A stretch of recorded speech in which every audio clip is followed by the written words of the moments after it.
Teuz-a-pouliet 1, or the Dwarf by Anonymous. The Vale of Pinard is a pleasant slope, which lies behind the city of Moorlakes. There are plenty of gardens, houses, shops, and bakers to be found there, besides many farms that boast their ample cowsheds and full barns. Now in olden times, when there was neither conscription nor general taxation, there dwelt in the largest of these farms an honest man called Jalm Ryu, who had a comely daughter Barbaik. Not only was she fair and well-fashioned, but she was the best dancer, and also the best dressed in all those parts. When she set off on Sunday to hear Mass at St. Matthias Church, she used to wear an embroidered coif, a gay neckerchief, 5 petticoats one over the other 2, and silver buckles in her shoes, so that the very butchers' wives were jealous, and tossing their heads, as she went by they asked her whether she had been selling the devil her black hen 3. But Barbaik troubled herself 85 not at all for all they said, so long as she continued to be the best dressed damsel, and the most attractive at the fair of the patron saint. Barbaik had many suitors, and among them was one who really loved her more than all the rest, and this was the lad who worked upon her father's farm, a good laborer, and a worthy Christian, but rough and ungainly in appearance, so Barbaik would have nothing to say to him in spite of his good qualities, and always declared when speaking of him that he was a colt of Pontria 4. Jegu, who loved her with all his heart, was deeply wounded, and fretted sorely at being so illused by the only creature that could give him either joy or trouble. One morning, when bringing home the horses from the field, he stopped to let them drink at the pond, and as he stood holding the smallest one with his head sunk upon his breast, and uttering every now and then the heaviest sighs, for he was thinking of Barbaik, he heard suddenly a voice proceeding from the reeds which said to him, "Why are you so miserable? Jegu, things are not yet quite so desperate." 86. The farmer's boy raised his head astonished, and asked who was there. "It is I, the Teuz-a-pouliet," said the same voice. "I do not see you," replied Jegu.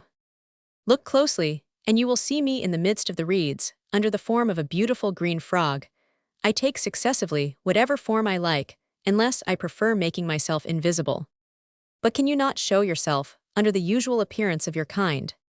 No doubt, if that will please you." With these words, the frog leaped on one of the horses' backs, and changed himself suddenly into a little dwarf with bright green dress and smart polished gaiters, like a leather merchant of Landivisiau. Jegu, a little scared, drew back a step or two, but the Teuz told him not to be afraid, for that far from wishing him harm, he was ready to do him good. "And what makes you take this interest in me?" inquired the peasant with a suspicious air. "A service which you rendered to me the last winter," said the Teuz-a-pouliet. "You doubtless are aware that the Corrigans of the White Wheat country and of Cornwall declared war against our race, because they say we are too favorably 87 disposed to man 5. We were obliged to flee into the bishopric of Leon, where at first we concealed ourselves under divers animal forms. Since then, from habit or fancy, we have continued to assume them, and I became acquainted with you through one of these transformations." "And how was that?" "Do you remember 3 months ago, whilst working in the alder park, finding a robin caught in a snare?" "Yes," interrupted Jegu, "and I remember also that I let it fly, saying, as, for thee thou dost not eat the bread of Christians, take thy flight, thou bird of the good God." "Ah, well, that robin was myself. Ever since then, I vowed to be your faithful friend, and I will prove it too, by causing you to marry Barbaik, since you love her so well." "Ah, Teuz-a-pouliet, could you but succeed in that," cried Jegu, "there is nothing in this world, except my soul, that I would not bestow upon you." 88. "Let me alone," replied the dwarf, "yet a few months from this time, and I will see you are the master of that farm, and of the maiden too." "And how can you undertake that?" asked the youth. "You shall know all in time. All you have to do just now is to smoke your pipe, eat, drink, and take no trouble about anything." Jegu declared that nothing could be easier than that, and he would conform exactly to the Teuz's orders. Then, thanking him, and taking off his hat as he would have done to the cure or the magistrate, he went homewards to the farm. The following day happened to be Sunday. Barbaik rose earlier than usual, and went to the stables which were under her sole charge, but to her great surprise, she found them already freshly littered, the racks garnished, the cows milked, and the cream churned now, as she recollected having said before Jegu on the preceding night that she wanted to be ready in good time to go to the feast of St. Nicholas. She very naturally concluded that it was he who had done all this for her, and she told him she was much obliged. Jegu, however, replied in a peevish tone that he did not know what she meant, but this only confirmed Barbaik in her belief.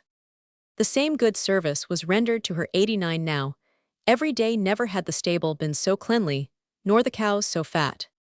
Barbaik found her earthen pans full of milk at morning, and at evening, and a pound of fresh-churned butter decked with blackberry leaves, so in a few weeks' time, she got into the habit of never rising till broad daylight to prepare breakfast, and set about her household duties. But even this labor was soon spared her, for one morning, on getting out of bed, she found the house already swept, the furniture polished, the soup on the fire, and the bread cut into the bowls, so that she had nothing to do but go to the courtyard and call the laborers from the fields. She still thought it was an attention shown to her by Jegu, and she could not help considering what a very convenient husband he would be for a woman who liked to have her time to herself.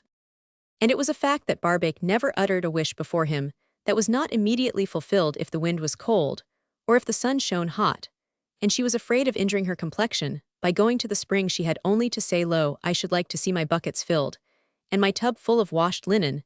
Then she would go and gossip with a neighbor, and on her return she would find tub and buckets just as she had desired them to be, standing on the stone. If she found the rye dough too hard to bake, or the oven too long in heating, she had only to say, "I should like to see my 6 15-pound loaves all ranged upon the board above the kneading trough," and 2 hours later the 6 loaves were there. If she found the market too far off, and the road too bad, she had only to say overnight, "Why am I not already come back from Morlakes with my milk can empty, my tub of butter, sold out a pound of black cherries in my wooden platter, and 6 reals 6 at the bottom of my apron pocket?" And the next morning when she rose, she would discover at the foot of her bed the empty milk can, and butter tub, the pound of cherries in her wooden plate, and 6 reals in her apron pocket. But the good offices that were rendered to her did not stop. Did she wish to make an appointment with another damsel at some fair to buy a ribbon in the town, or to find out the hour at which the procession at the church was to begin, Jegu was always at hand. All she had to do was to mention her wish before him, and the thing was done. When things were thus advanced, the Teuz advised the youth to ask Barbaik now in marriage 91, and this time she listened to all he had to say.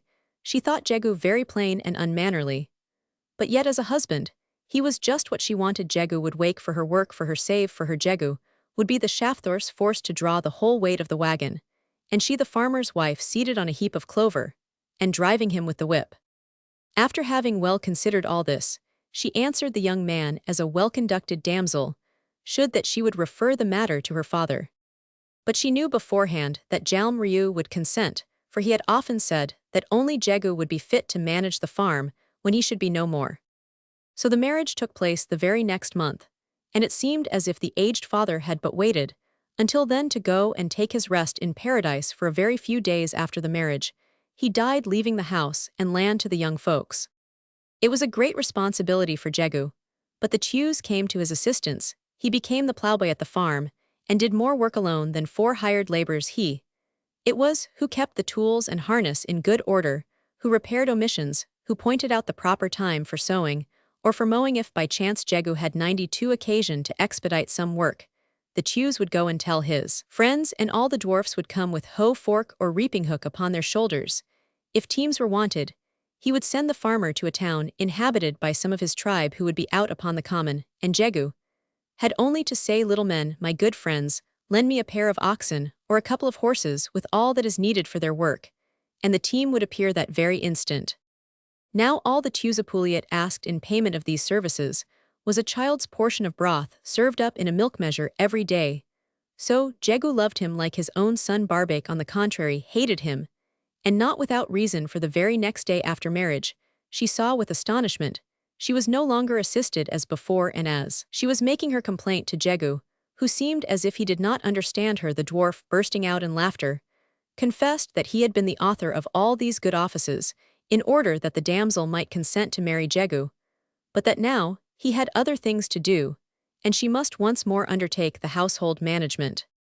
Deceived thus in her expectations, the daughter of Jalm Ryu treasured in her heart a furious rage against the dwarf every morning, when she had to rise before the break of day, and milk the cows 93 or go to market, and every evening when she had to sit up till near midnight churning cream.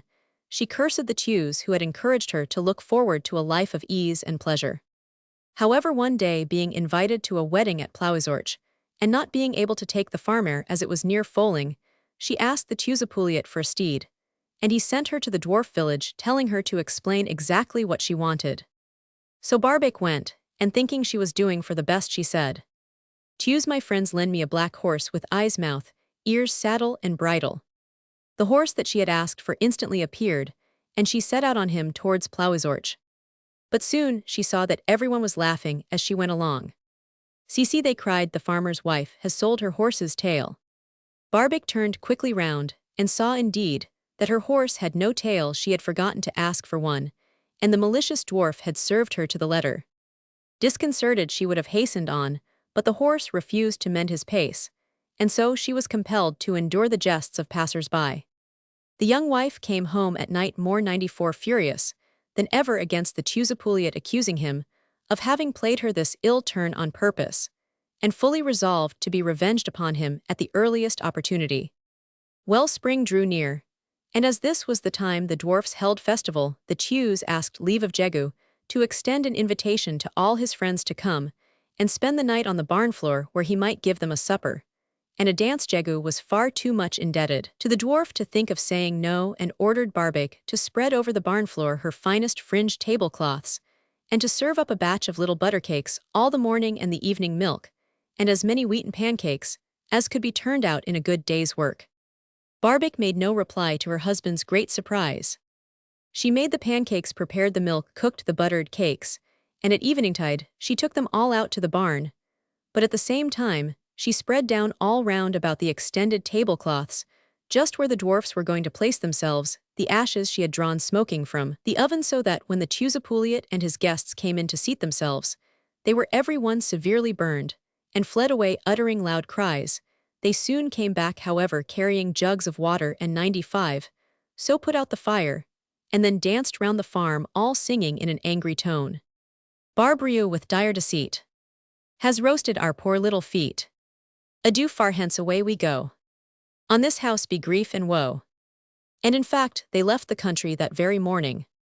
Jegu, having lost their help, soon fell into distress, and died, whilst the beautiful Barbaik became a basketwoman at Morlake's market.